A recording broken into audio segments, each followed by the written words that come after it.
Today, Shawn, we are going to do the topic that we have been asked about, bar none, the most this offseason. We did a lot of really fun stuff last year. This is the one that sort of that, kind of easily branded thing that people really remember and really, really loved and enjoyed. Last year, we did the 2023 first couple of rounds. We have our top 24 again. We're going to break it into a couple different episodes. We're going to talk through mostly our 2023 first round here today. Lot to discuss, a lot of fun stuff. We did these separately. We threw them into the same sheet. We have a lot of the same names, a lot of similar stuff, and a lot of little interesting discussions. Last year, famously, Shawn, you had, I believe, Jonathan Taylor number 1 overall or 102. You had DeAndre Swift in the top 5 as well. I think 4th. Those were 2 of the biggest running back hits in the NFL. So fantastic work there. I can't remember our exact list. We should have probably pulled that up and reviewed. I'm going to go find it while I ask you how you're doing and let you speak for the first time on the show. Ben, I'm doing absolutely fantastic. It's a great time to be alive if you are in the fantasy football business. It was fun to write that bold prediction show. I mean, if you can't overreact to the first week of the preseason, then it just seems like you're not in the right place. So we had fun with that. You had a bunch of articles come out for Stealing Signals on a variety of topics, including attacking superflex drafts and looking at the AFC and NFC South, the signal and the noise, exactly what people are coming to Stealing Signals for. You and I had... Shawn, go ahead. Jump in. We had Jamar Chase very high. That was the other thing that I know you're going to see there. Yes. So we both had Chase on our list. We both had him in the second round. Remember, he was a 5th round pick last year. You had him at 204. I had him 21 overall. Your top 5 was CMC. What's that? Not aggressive enough. Yeah, not aggressive enough. But you had Justin Jefferson at 6th overall, which was the one that I wanted to emphasize. That was fantastic. You had Taylor at 102, Swift at 104. I had Taylor 103. I had Swift back at 13th, which was, as we talked about last year, mostly tailing your love for Swift, which was actually more accurate too. A lot of people tailed that. Yeah, I guess it was a little more accurate. You should probably try to do a little better, Shawn. I had Javonte Williams in my second round. I don't think I see him on your list. So that was kind of a fun one. This was a good outcome. You had Pitts in your second round. I had him just outside my second round at 26th overall. My list went out all the way to 30. A lot of the guys I had dropping out didn't necessarily drop out, but the top one was Ezekiel Elliott for both of us. He did drop out of the first round. I had Derrick Henry, Joe Mixon, Eckler, Najee, Aaron Jones, Devontae Adams. All those guys are still in the top 2 rounds this year. Spoiler alert, I have several of those dropping out again here in 2022. I'm trying to look through this a little bit more, but it looks like you nailed this. So I'm excited to hear who's on your list for the 2023 first round. Well, and Ben, one of the reasons this is a fun exercise is that it forces us to think through the types of scenarios that could play out, how that would interact with sort of the overall team concept, how it's going to interact with the ages of these players and what that means for their trajectories, how we know that fantasy managers are going to react to the combination of a certain scenario playing out, the age, the team, tactics that are evolving in the NFL. And one of the things that's fun about this is that it helps us, number one, find the players who are going to outperform this season and make sure that we do have extra exposure to those players in 2022 drafts. It also helps us if we're playing a lot of dynasty, and you and I are in a RotoViz Triflex League. There are a lot of other listeners who are invested in how their dynasty league is going to play out this year. One of the things that I do feel, I would say good about, but excited about is the way that our rankings in dynasty at RotoViz, I think can help managers get a little bit ahead of the curve and understand what the trade values are going to be, not just now, but 6 months from now, this exercise is great for that too. So in both formats, looking forward to what 2023 drafts will look like, it's a useful exercise. You're not going to get everything right. There are going to be seasons where, we're actually way off, but understanding and then helping ourselves start to figure out the prices that we would attach to certain scenarios, how we can afford some trap types of players. It doesn't mean that every trap player actually will be a landmine in a given year. I mean, Joe Mixon is the type of player really more or less year in, year out who has some trap elements to him. And yet when he goes early, because there are also some scenarios where he could hit, and he did that some key times last year. But I still think that managers should have a lot of Chris Evans and Samaje Perine, especially at the prices that they're going. I mean, they're very, very cheap, in part because it's hard to choose between the two of them. But yeah, I mean, this should be a lot of fun. And one of the things too for listeners, we did this exercise separately. And so it's not a combined effort. And then we did the reveal for each other. And it's always fun because when we do this show together, I mean, we tend to have some similar ideas. So maybe it's not a surprise that moves that otherwise would be controversial, you and I are on the same page on, but we also have some differences. And so I think both the similarities and differences will be interesting as we go through it here. So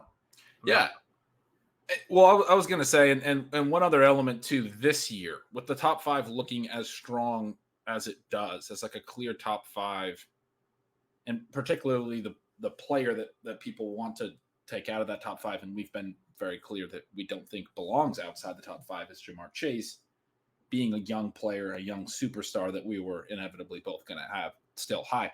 The tops of our boards are similar. I think we're going to get into some really interesting conversations as we talk about the back half of the first round, and then particularly in the second round. Maybe some discussion on our near misses and players dropping out. But our first 5 are the same. And we should let listeners know we decided to do tight end premium to, include those guys. It's something we did last year as well. And it's a fun, quirk to throw in because we want to talk about the tight end position as well. And the only real way that you can really include them as heavily as you'd like in the first 2 rounds is to be talking about tight end premium. But our top 5 players are the same. They are in a very different order. My 101 is your 105. Your 101 is my 104. But not surprisingly, probably, those players are Christian McCaffrey, Jonathan Taylor, Ja'Marr Chase, Justin Jefferson. And the slight surprise, perhaps, is that we don't have Cooper Kupp in the top 5. We both have him at 107. But we do have Kyle Pitts, both of us there, which is not going to be surprising to any Stealing Bananas listeners when we talk about tight end premium. Shawn, you have Justin Jefferson 101. You have Ja'Marr Chase 102. You think next year is going to be the year that a running back won't be the 101, finally. And I debated this. I actually would say the first thing that I did was put Ja'Marr Chase and Justin Jefferson in my first couple spots, then started thinking about, how the running backs interact with them. But talk through your top 2 guys first. Well, we have had wide receivers at the top when that player was a transcendent talent, and maybe the running backs didn't have that combination of legendary upside that Pat likes to talk about, didn't have that double-digit rushing EP, receiving EP, and then with the potential for an outperformance in fantasy points over expectation. So when I'm looking at this, I'm looking to draft a running back at the top, a guy who can go 10 rushing EP, 10 receiving EP, 4 fantasy points over expectation, can score 24, 25 points per game. And we probably still have that. It's one of the reasons that I think you and I are very willing to take Jonathan Taylor and Christian McCaffrey at the 101, at the 102 this season. But there's no doubt that Justin Jefferson and the next couple of guys are getting close. One of the things that we've had happen over the last 6 or 7 years, and it really is crazy to go in and look at it, I think in the last 5 seasons that 6 of the 7 top drafted players have returned a win rate below 5%. And that's because the running backs at the very top keep getting injured. Now that's fluky, right? Because a lot of the other running backs have done very, very well. But when you put that within the contrast of what Antonio Brown did when he was at his peak and he went on this run of seasons where he was utterly dominant, there's definitely a reason to have that scoring level in there. And I think that we have the possibility that we'll go that route this year, and that in part as fantasy managers get more comfortable with the idea of taking wide receivers high. We've definitely seen in some formats that Cooper Kupp, before the Matthew Stafford elbow injury really started to knock him, that he would go with the 101. And certainly not all drafts, but plenty of managers were willing to take him there. Justin Jefferson has now gone ahead of him, which gives a sense of just how high people view the ceiling for Jefferson. You talk about Jefferson had a 30% target share last year. He goes over 1,600 yards. He gets to double digits in touchdowns. He has over 2,000 air yards. He's targeted an average of just over 12 yards down the field. He has not the same level of yards after the catch that Kupp and Johnson and Devontae Adams did last year, but 482. He can do everything, right? He is this sort of world-crushing type of receiver, and now he moves into an offense that is more dynamic, certainly more viable for the receiver. And, we know that Adam Thielen is still there, probably still going to steal some looks in the red zone. We know that their peripheral receivers have at least a little bit of talent. They may get Irv Smith more involved. They could have Dalvin Cook catching more passes. But Justin Jefferson is one of those guys who can not only hit that approximately 30% level, they don't have to hit it exactly, but not only could he hit it, he could go beyond it, right?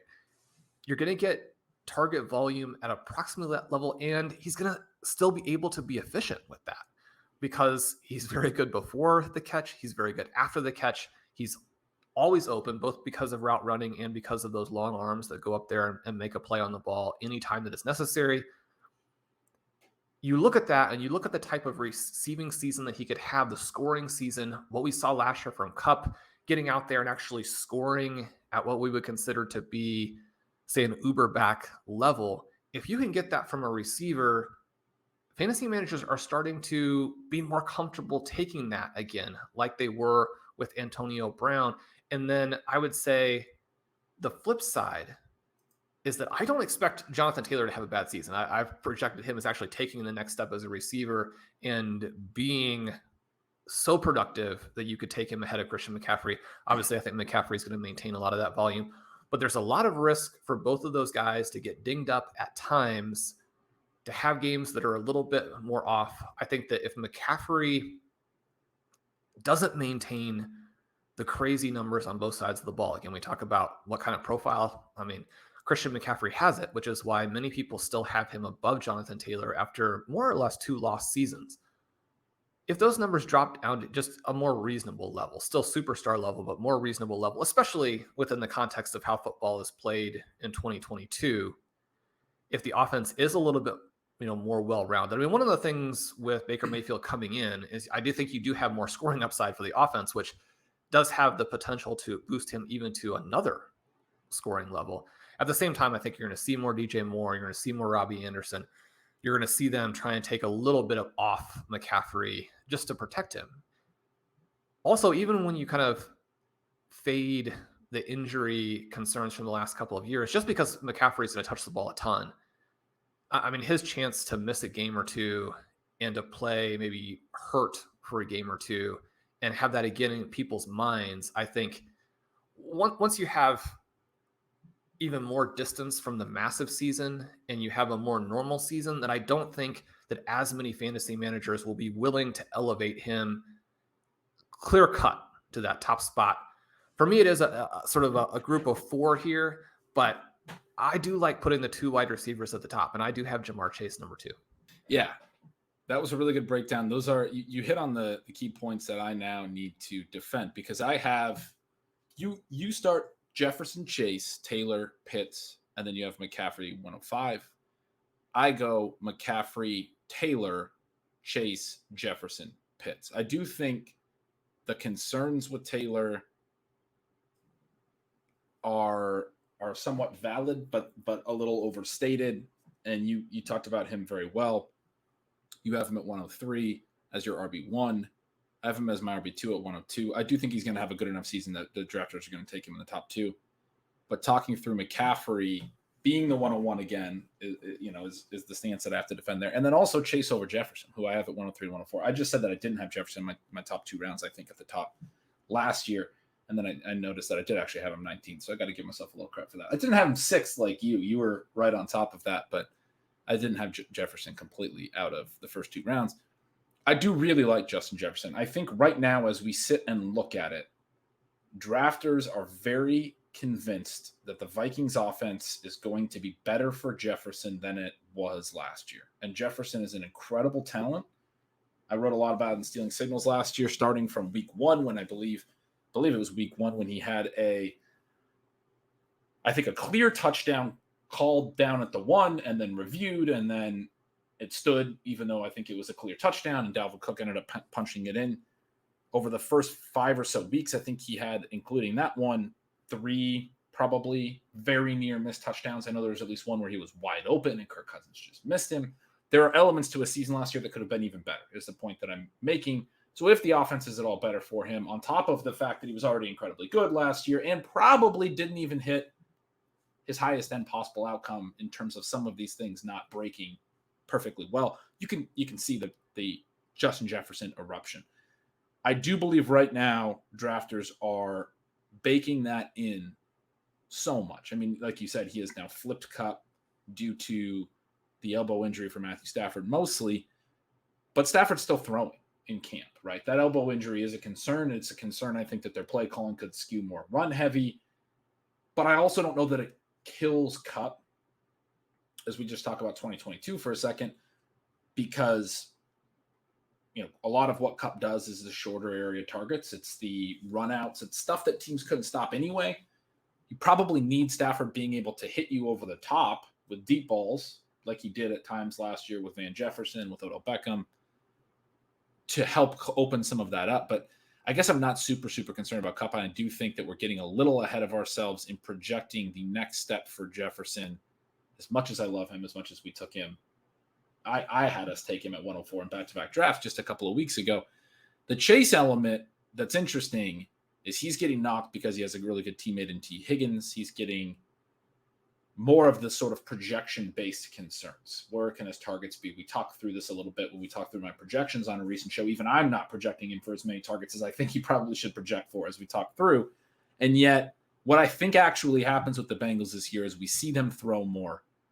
We see them actually be more aggressive. They weren't in the first month last year as Burrow rehabbed, but we did talk on that projection show about how they were when you look at maybe week 5 through their playoff run and you look at their last 17 games played. They were a lot more aggressive. They were faster paced. They were also more pass heavy in terms of pass rate over expected. And I would expect that to then shift even more probably this year.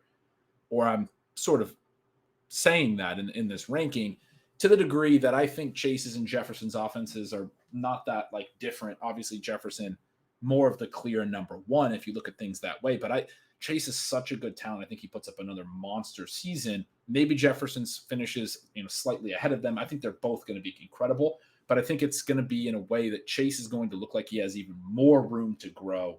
And going into the following season, we're talking about the Bengals as this pass-first offense with an elite quarterback that Jefferson doesn't have.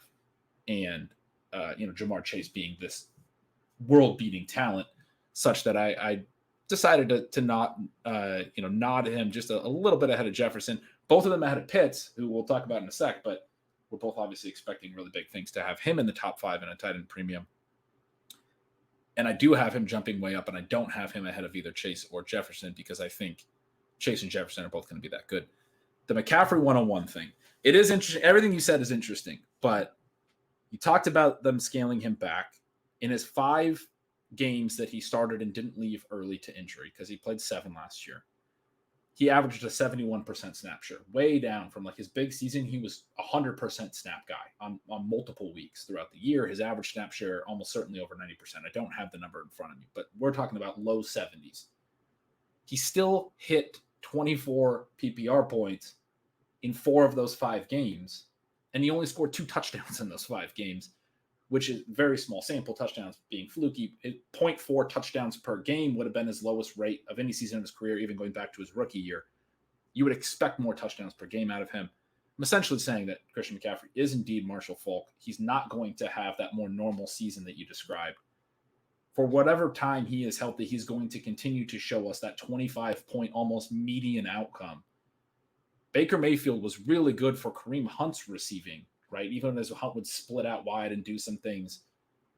I think there's reason to believe that when McCaffrey gets into some routes and gets treated sort of like a slot receiver, some of what Hunt did in the past with the Browns will kind of carry over. I think McCaffrey's going to have some monster games, and we already have seen that drafters are still willing to take him one-on-one even after 2 injury-plagued seasons. So if he just plays 13, 14 games, maybe not even all 17, but those are at that Marshall Faulk level again, I think he's a one-on-one again. The other interesting thing that could factor into this a little bit would be how Dalvin Cook and Alvin Kamara play this season as they get a little bit older.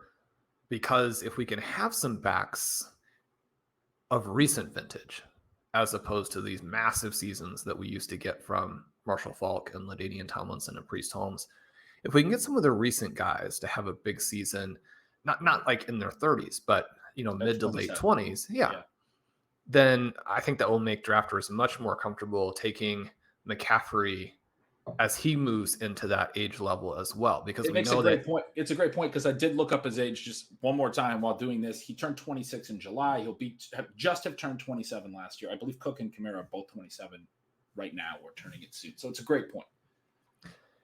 And I mean, just psychologically, it's impossible to not chase what just happened. And so those guys could help him out a little bit if they have good seasons this year. One of the things that is interesting to me, and you'll have to let me know if I'm just completely making this up, which I obviously could be. We had an almost 1,600-yard season from Devontae Adams. We had a 1,600-yard season from Justin Jefferson. We had 1,947 from Kupp. And obviously, if you do play the 17 games, Devontae Adams just had 16 last year, but if you do play the 17 games, that does give you an edge over some of those seasons from Calvin Johnson or Andre Johnson, for example, where obviously they were capped at 16. But a 1,700-yard, and these guys are shooting for 2,000, right? But a 1,700-yard, 13, 14 touchdown season from Justin Jefferson and Jamar Chase, I mean, that's aggressive, but it wouldn't be surprising. If they were to hit that level, then in some ways, I think drafters would be more comfortable taking them 101 than drafters are with Kupp, because they would have fewer years where they were not at that level before hitting it. They would have the perception of being bigger talents. And in some ways, just not having the absolutely gigantic season sort of predisposes people to not think about it as, oh, this couldn't happen again. I mean, one of the things that you're looking at with Kupp is just that, I mean, it was so amazing. It more or less can't happen again, right? The other player who gets penalized from that is Deebo Samuel, who was so explosive, so efficient that everybody's like, well, that can't happen again. And it probably can't happen again in exactly the same way. But I do wonder if Deebo's ADP might actually be a little bit higher if he had not been so efficient last year. He's getting this penalty, and people are just trying to stay reasonable, right? You're trying to put these guardrails on yourself so you're not overly optimistic, overly enthusiastic, and say, okay, what he did can't be done again. So I have to make sure that I move him into a range that's reasonable. Whereas if Samuel had that exact same season with, take away a couple of those long rushing touchdowns that only really Deebo Samuel and Barry Sanders could hit, maybe drafters, maybe they wouldn't be boosting him higher, but they would feel more comfortable taking him where they're taking him. And maybe all of that's irrelevant. But I guess my point is, as we look at the first 5 picks in 2023, I do think that really big seasons from Jefferson or Chase are going to be looked at as more or less their normal level and will not freak people out in quite the same way. Yeah, I think that's a great point. And also, as you talk through Deebo and this overemphasis on regression, I think is very well put. I mean, and that's the way that I would sort of, simplify that is an overemphasis on regression. It's become such an important part of fantasy analysis, but almost to the point that it's used as a too much of a cheat sheet sometimes. And we're saying because Cup was so good. And one of the things you said, it can't be backed up. But, when we talked about him recently, I pointed out that his points per game, despite being the best basically ever or since 2000, as far back as I looked, he then improved on in a 4-game playoff stretch. So he actually had 21 games of absurd play. I don't think he can back it up, but, as you said, like it's almost impossible to think he can back it up. But we are probably overstating, I guess, the regression cases on guys like him and on Debo. But you're absolutely right that if Chase or Jefferson have a monster season, they will be viewed as entering their prime, as not being this late breakout like Cup, and it will be viewed more legitimately. I think that's a clear and obvious element. Pitts we've talked a ton about, but in tight end premium, again, look, he was age 20, moving into age 21 last year. He had 1 touchdown on 110 targets, a sub 1% TD rate. If he had, I think it was like 4 more TDs, he would have had a 200-yard season in regular PPR. Obviously, if whatever, ifs and buts were candies and nuts, that whole thing. But the TD rate was, again, sub 1%. Like, if you want to talk about regression, you got to talk about that as well. But we also expect a turning 21-year-old to then have a bigger year in his age 21, turning 22 season, right? He's going to turn 22 in early October. And going into year 3, we're going to be talking about a guy who will be turning 23 in season. And we're both saying will have had basically 2,000-yard seasons to his name. What do you think about this first preseason game? There's a lot of different directions I think you can go with it. One of the things that could spook you a little bit is that they gave a lot of handoffs to really terrible running backs during a time period where you would have liked to see what their passing game plan was with some young players. Now, Drake London left the game very quickly, so we didn't get a chance to see what he might have done on the one pass there from Mariota to London. You're like, yeah, I could envision that happening 13 times a game, and Drake London being this year's Jamar Chase, who next year goes in the first round. But a lot of handoffs that were designed, a lot of scrambles from both Mariota and Ritter. But the plus side is that both of those guys look very competent. Now, Ritter did demonstrate a few of the red flags that people have attributed to him, in that, he did have a pick that was just flagrantly dropped. It was, but for all I know, was not on him. Could have been a bad route. He also had some of the deeper passes flutter on him a little bit, not quite get there. He did, he throws the sort of miracle game-winning touchdown. Mostly it seemed like the takeaways from analysts and pundits and beat writers and just everybody, fans, was that it was a positive for him. For me, the biggest positive was just that, I would hear a lot from people that even though he's so athletic, that he's actually not going to get rushing yards at the NFL level, not going to have that be a part.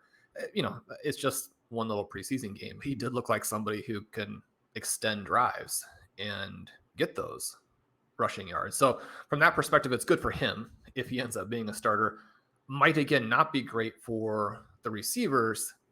And yet I like the fact that both guys move the ball. I actually do think that Marcus Mariota is going to be a fantasy weapon this year and start for a big chunk of the season. He moved them down easily for that score, which, again, just a preseason game.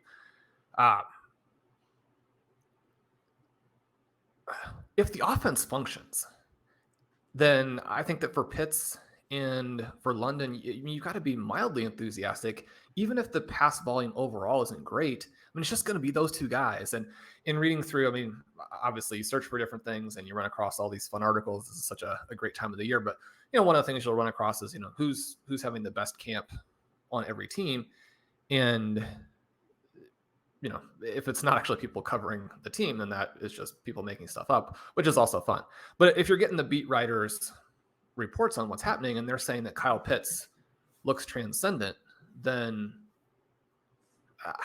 I feel pretty good about that. But I guess, you could view that preseason game in a lot of different ways. Did you have any strong feelings from that game in terms of what you saw and how that might manifest itself in a real NFL football game? I watched it quickly. I felt like Pitts was in line more than I wanted to see. And yet my response to that was probably that's something they want to work on with him. Like get him, in line more, get him into more blocking situations on run plays, keep him on the field more, that they probably don't feel as concerned about the, split out and more receiver elements of his game. I suppose it's possible that he's in line at a higher percentage of his overall snaps this year, which wouldn't be great for his fantasy numbers. He was only in line about 31% of his overall snaps last year, I think. But I didn't really take any big. I mean, and even the stuff like Mariota scrambled a decent amount. You mentioned Ritter can scramble. We kind of knew that from the quarterbacks. And again, first preseason game, new receivers. My expectation would have been more of a willingness to scramble, more of a quicker, we're going to get out and leave the pocket. That's something that's got to develop a little bit with the passing game. That's a little bit more complex. But taking off and running element is obviously a little bit easier. And that's something. And then even the play calling, all the runs, again, week 1 of the preseason. I mean, I guess I didn't have strong takes. I agree with essentially everything that you said. London looked great on his one play. I completely agree that Mariota is going to be a weapon in fantasy for as long as he's a starter. I've been writing about similar things over at Stealing Signals. I still feel really comfortable with Pitts. There's nothing in that first preseason game and a very small sample as well that took me off of, what you described as well with London and Pitts being the clear two guys. And I think this is like a really big element, something else I recently wrote about, but Pitts isn't necessarily on his own anymore. And, he had Russell Gage last year, but London looks like he'll be a weapon. But also when there's only two and the rest of the passing game is, Cordell Patterson's going to play some into that mix. He's going to factor in. But you're talking about Brian Edwards maybe, Olamide Zaccheaus, Auden Tate, Geronimo Allison. I mean, there's two weapons. And we know these run-heavy quarterbacks are not often getting through to their third and fourth reads. They're running more. And so we do see with some of these run-heavy, lower-volume passing games that the target shares can be more concentrated because it's basically I'm throwing to my first or my second read who the play is designed for, or then I am looking to scramble. We've seen that with the Ravens over a number of years with Mark Andrews and Marquise Brown. And so, yeah, I guess I'm just like, I looked at that. I saw that. Yeah, the pass volume's concerning, but Pitts has London to be someone to take. London's going to have some big games, like you said. I mean, we only saw the one play, but I had the exact same response. That was like, I haven't been super, super high on him throughout the entire process. I had Burks higher than him in rookie draft season. And I was a little bit, we did get London Shawn on our dynasty team, which is exciting. But I was a little bit concerned about the fact that he didn't earn a lot of volume his first 2 years in college, then had the monster third-year breakout, wasn't as consistently productive over all 3 years, even though he had, Amon-Ra St. Brown and other weapons in that passing game earlier in his career.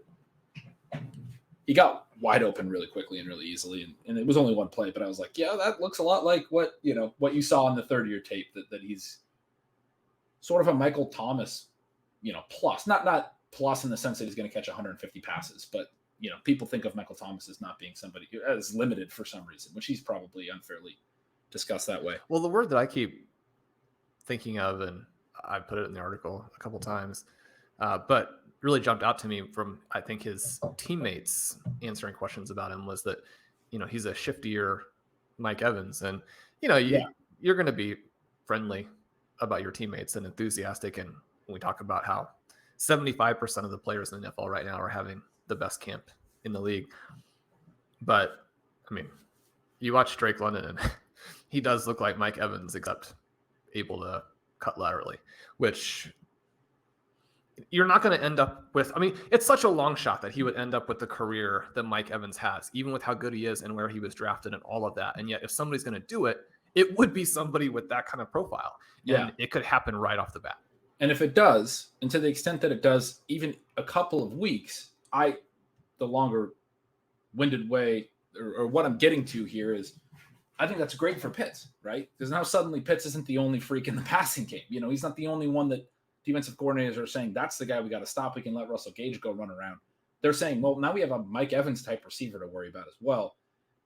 But then again, to my earlier point, there's only 2. Some defenses are going to be good enough to be able to potentially shut down both weapons. I think it's fantasy. It's like the perfect fantasy situation. It's not spread out enough. And especially when we know it's going to be pretty low volume and the scrambling quarterbacks and all of that.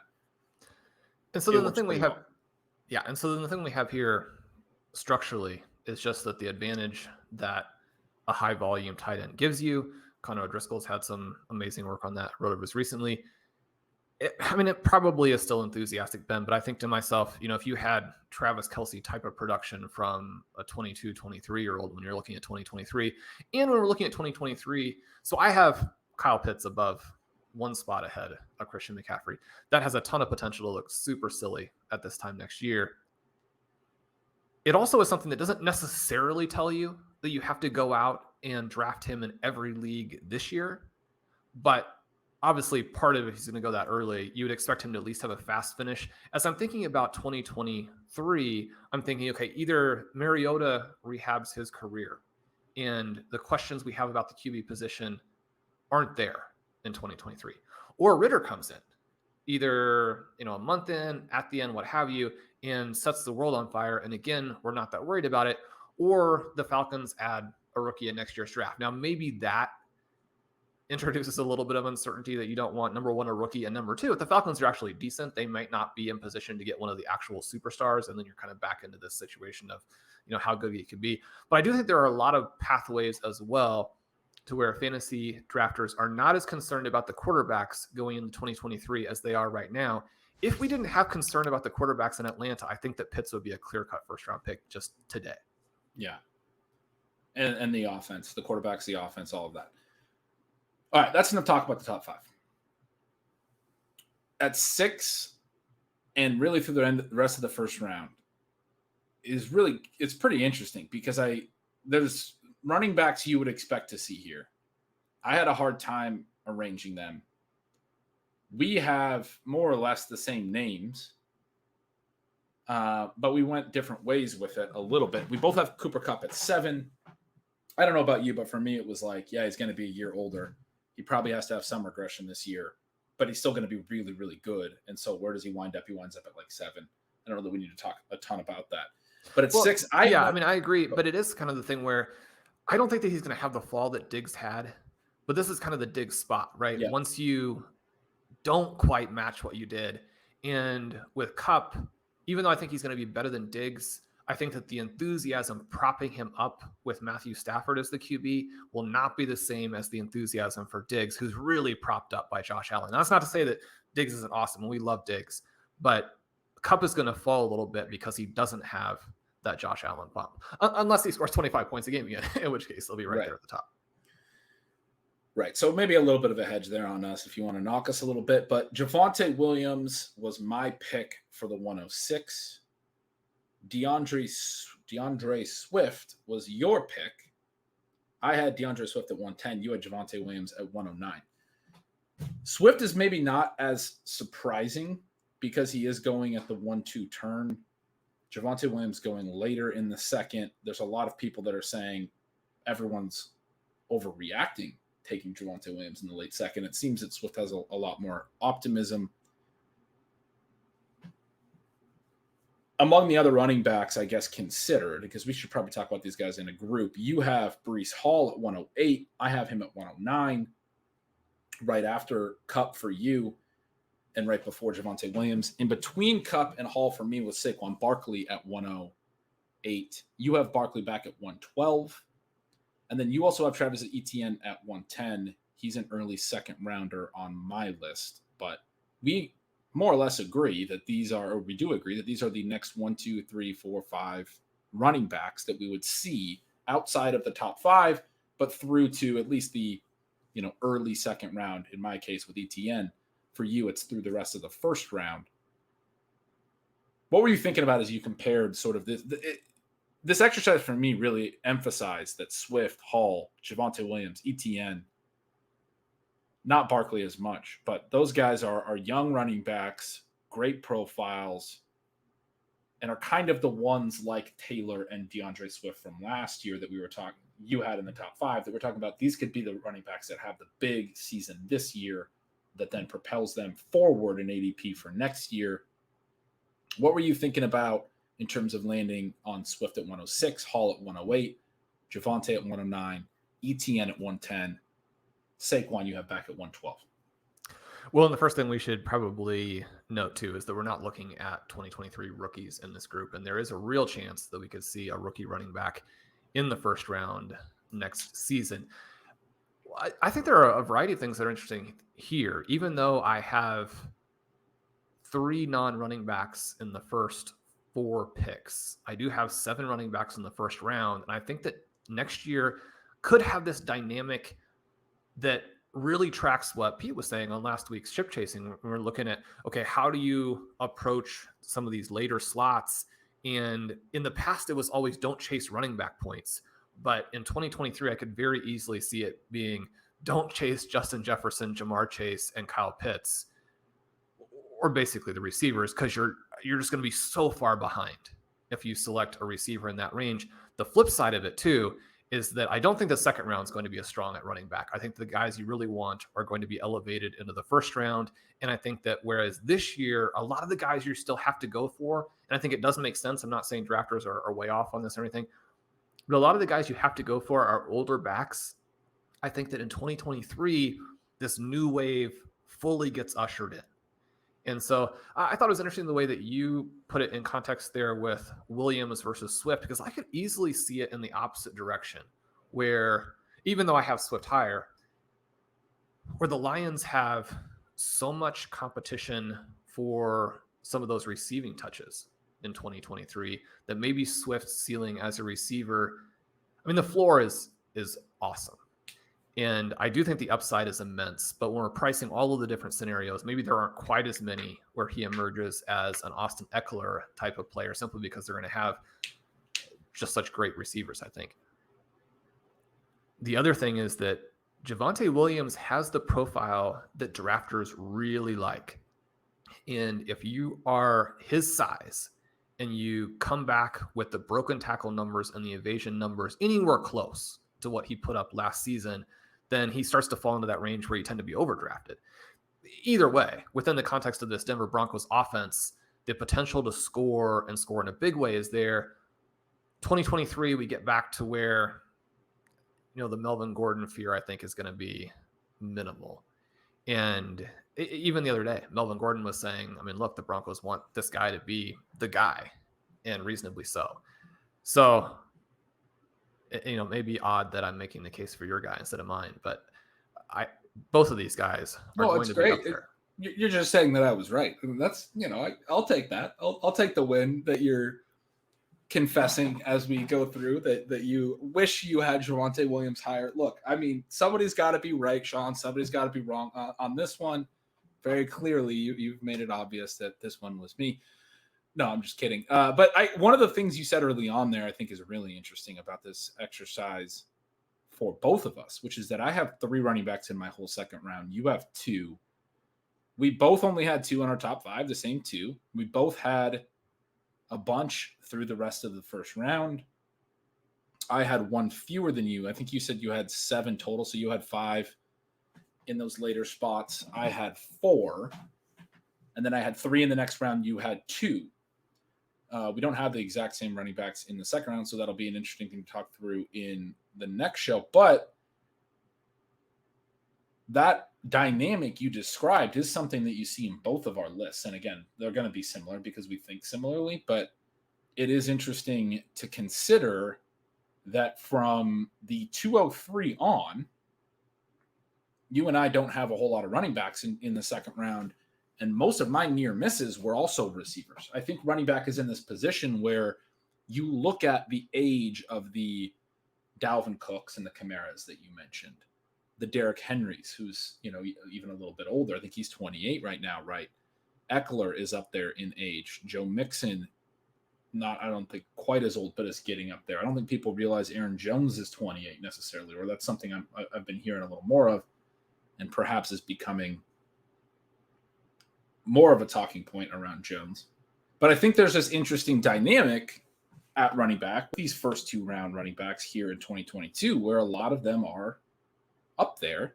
And then we also have this next sort of group of young running backs. Somewhere in the middle is, guys like Saquon Barkley, who I believe is 25 right now. You have McCaffrey, I mentioned, just turned 26. Maybe a different type of player that can carry his production longer. I mean, that's sort of what I'm suggesting with my ranking of him at 101.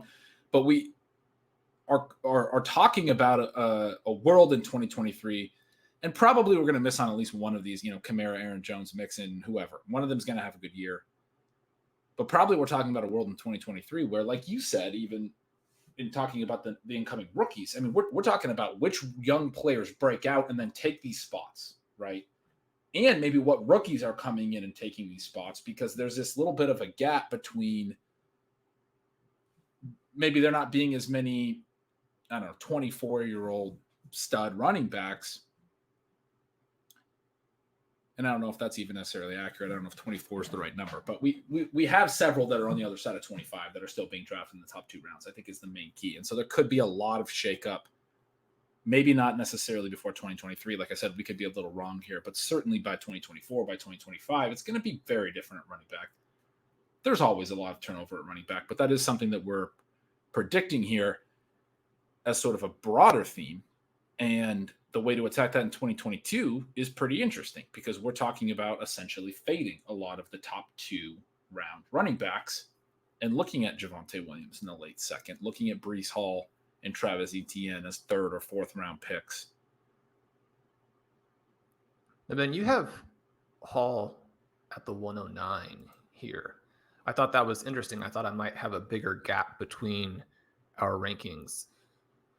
Are you expecting him to really pay off in the 4th round this year? One of the things that was kind of striking, again, if we want to look at the very, very tiny samples of the preseason game, was that Michael Carter goes out there and just gets stuffed.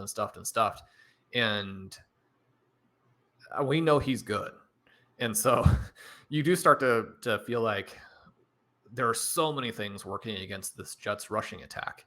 And yet Hall gets in, immediately is able to get to the edge. He shows that size, speed package that he has. It may not flash on tape, but it manifests itself with so much production. This is probably overthinking it, but one of the things that popped into my head is if the rushing game is this bad or the offense is this bad, they're going to have to use Breece Hall because he's the only way that they're going to be able to move the ball. That's an interesting take. You're more optimistic with your ranking of him at 108 and ahead of Javonte Williams. Me having him at 109 is more of this is the way that I think the market's going to respond take. One of the things that I've said about Hall, and you asked, do I think he pays off in the 4th? As we talked through Hall deeply on a recent show, we settled on the fact that in the 4th round, he's probably a good pick. I'm a little more concerned about when he starts to creep into the 3rd sometimes. It seems like he's settling more in the 4th now, since some of those conversations, not having that late rise. Maybe it'll still come that Jonathan Taylor had in his rookie year. But Taylor's been a popular sort of comp with Hall. And I've said or insinuated or believed that, his rookie season Halls could look a lot more like Javonte Williams. And so what I'm thinking going into 2023 is you're talking about a year where he's a little bit more of a committee back, but looks really good like Javonte Williams did. And people are really buying in for next year. And possibly the Jets then also have, say a quarterback upgrade or some other elements that are going positively for them. Because we do think broadly that team has put so much talent. Or Zach Wilson plays well this year, whatever it is. So you're not looking at having Joe Flacco out there on the field as already getting that upgrade? That's not how I would describe it. No, but yeah, the 109 here for me is more a reflection of, I think he will look good enough that people will buy in for 2023, as opposed to I think he's going to absolutely smash in 2022. Because if I think he was absolutely going to smash in 2022, I think you'd make a case that he's in the top 5. So I actually think that's interesting. If you think that Hall's going to be that good, why do you have him at 108? Why do you have him behind Swift and behind Cup? I don't think that some of the contextual factors that people are concerned about right now, that I think have him pushed about a round below where he should go, I don't think those are going to disappear. I think they are still going to have QB concerns next year. And like I said, I think Michael Carter is good. And more than for Javonte Williams, where I do think that, he could really dispatch with Melvin Gordon and be a guy along the lines of what we saw with peak, David Johnson, Todd Gurley, Le'Veon Bell, who gets all the touches. I think that Breece Hall can get there too, but I think that when next year's drafts happen, that part won't be as clear. And so I think that there is a little bit of hedging the bets that drafters do. I do think the talent is going to be clear this season, which will push him into the first round. So that part of it I like, and I think he's going to be better in the receiving game as well. So you're going to be smashing him at 108 next year is what you're saying. You're a little bit lower on him than where you would rank him based on what you think the market will do.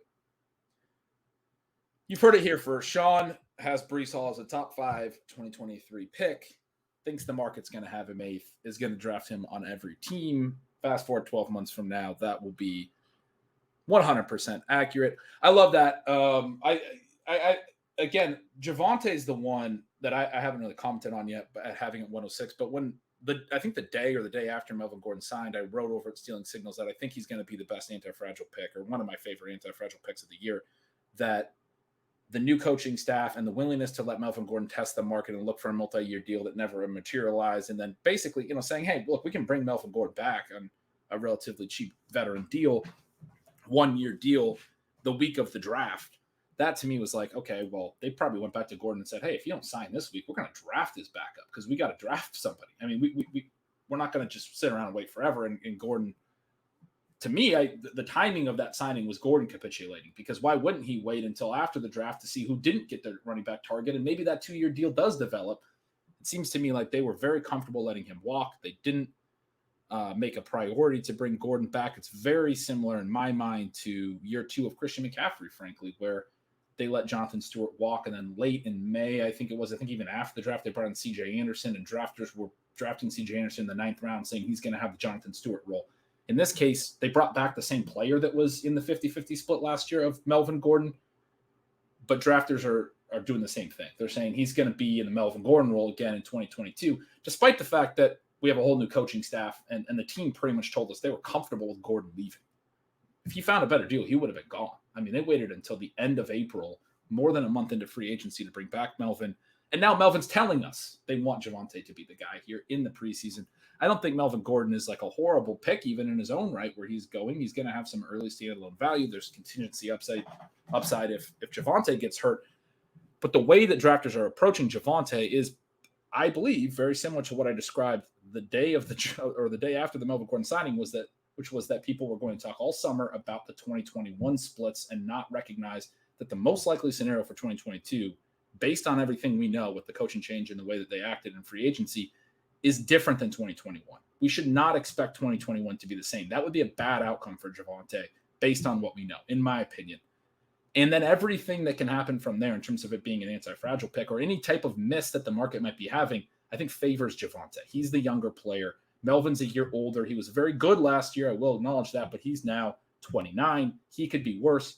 Javonte, going into his prime, right? 21-year-old rookie last year, looked good. Going into age 22, there's elements where he's just better. There's elements where Gordon's just worse.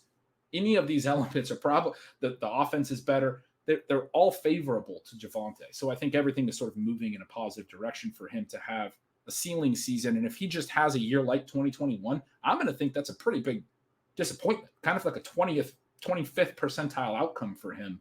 I think his 50th percentile outcome is a step up from last year. And Definitely. It is tricky because the median outcome probably doesn't justify his draft slot. And yet the league winning outcome is what you're most concerned about. And that's definitely there. The other thing in terms of looking at 2023 and how these players are going to be drafted, a huge number of things we don't know for next year could change wide range of outcomes. The thing that we do know is how old these players are going to be. And Javonte Williams is going to be the perfect age for a 2023 first round running back. That part is set in stone. That kind of transitions into you having Saquon Barkley just ahead of Swift and a couple of slots ahead of Travis Etienne, a player that I have one spot ahead of Barkley, or two spots that CeeDee Lamb is in there as well. We've been drafting a lot of Barkley Swift at the turn. Obviously, Barkley has risen up from the third round to the first, second turn as drafters are now comfortable with where he is health-wise. They're comfortable with what his usage is going to be in this offense. One of the things that I'm thinking here for Barkley is that he does have that rookie season outcome still in his possibilities. Probably not quite to that level, but pretty close. He also has the situation in a similar way to McCaffrey, where I think he has to destroy this season to be in next year's first round, whereas Swift and Etienne don't. So partly it's just that things are very skewed in their favor in terms of what they can do this year and get into next year's first round. Etienne, 9 for 23 in the preseason game, drops a potential touchdown pass, and I could not have been happier because that keeps his price at a justifiable level. When he did touch the ball, he was usually surrounded, but he would make 2 or 3 guys miss before he was tackled for a loss. It was, I had a different takeaway watching Etienne. I did not think he looked as explosive as I expected. You wrote in your 20 bowl predictions that he looked like he was moving at a different speed than the rest of the league. That was the one comment probably in that entire thing that I was like, I don't know if I agree with this. I would say a little bit more concerned about seeing the explosiveness that I wanted to see from Etienne. I'm not out on him by any means, but I thought it was just an okay outcome. You said you couldn't be more excited. So I had a little bit of a different take on that. That's why I have him at 202, which we'll get to our next show. But as far as Barkley's concerned, 25 right now. We'll turn 26 in February. Again, we know these players' age.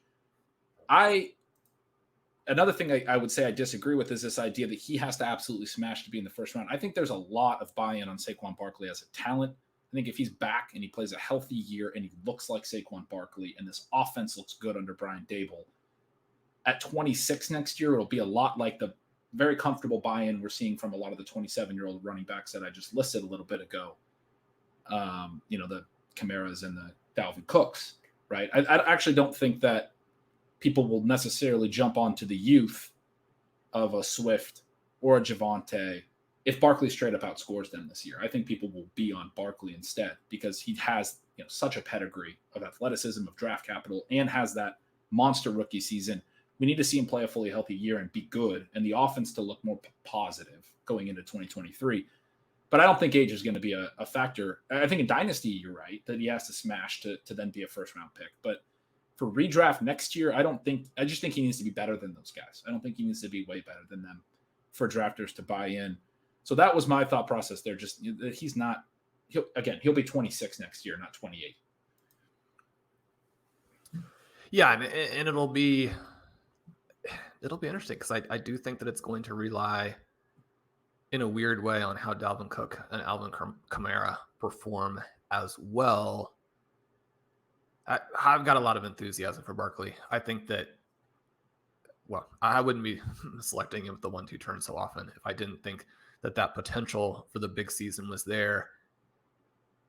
Yeah, it'll be interesting to see. I think that he needs to look like he looked at least in his second year in the NFL to be in the first round.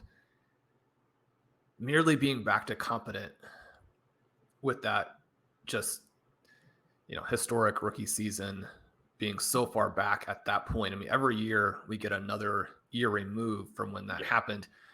I think that McCaffrey and Barkley, and this isn't, controversial at all, but I think that, this season is obviously so pivotal for them, but I guess that not only do I think they have to be good, I think they have to be great to justify prices in 2023 with the amount of upheaval we see at the running back position. I've priced that into where I have the rankings, obviously, and yet I do still have them in the first round and McCaffrey at 5 because, and I love those two guys. I mean, Jonathan Taylor, probably a better pure runner, but I mean, those are the two guys, right? I mean, that's the reason why we selected Saquon Barkley at the 1-2 turn last year. I mean, there were two main guys we were doing, Jonathan Taylor and Saquon Barkley. One was a league winner and a tournament winner, and one was a massive bust because he sunk your roster. Yeah. Right. But I feel good about doing it again this year. I mean, he's got to be good. I wouldn't, it gets to be a David Johnson, Le'Veon Bell, Chase situation at some point. He's another one where, I mean, you're talking about just a handful of plays in a meaningless preseason game, but he didn't look slow and tentative, which, I mean, he did last year when he was in those games. He looked more like himself. We'll see if that is the true self or not. Yep. So we're getting pretty late into the show. We both have CeeDee Lamb at 11. We probably don't need to discuss that a ton. You can probably figure out our response from the fact that that's about where he's going this year. There's a ton of available opportunity there. There are some concerns about whether he will be a superstar receiver, but he's going to be very good, obviously, if we're still expecting him to be essentially a top, what we both have him as wide receiver 4. So a top 4 receiver next year, pretty much in the same spot. So for Sean's first round, just to recap in full, and he noted he does still have Barkley at 112. It goes Justin Jefferson at 101, Jamar Chase, Jonathan Taylor, Kyle Pitts, Christian McCaffrey, DeAndre Swift at 106 to close the first half of the round, Cooper Kupp, Breece Hall, Javonte Williams, Travis Etienne, CeeDee Lamb, and Saquon Barkley for his second half. For me, it was Christian McCaffrey, Jonathan Taylor, Jamar Chase, Justin Jefferson, Kyle Pitts, and Javonte Williams to close that first half. And Sean, I did just very fastly run through everything that I love about Javonte Williams. I have to note, I had him at the 102 at one point. I decided that was a little crazy, and I got pretty excited about the other guys in the top 5. So he wound up at 106.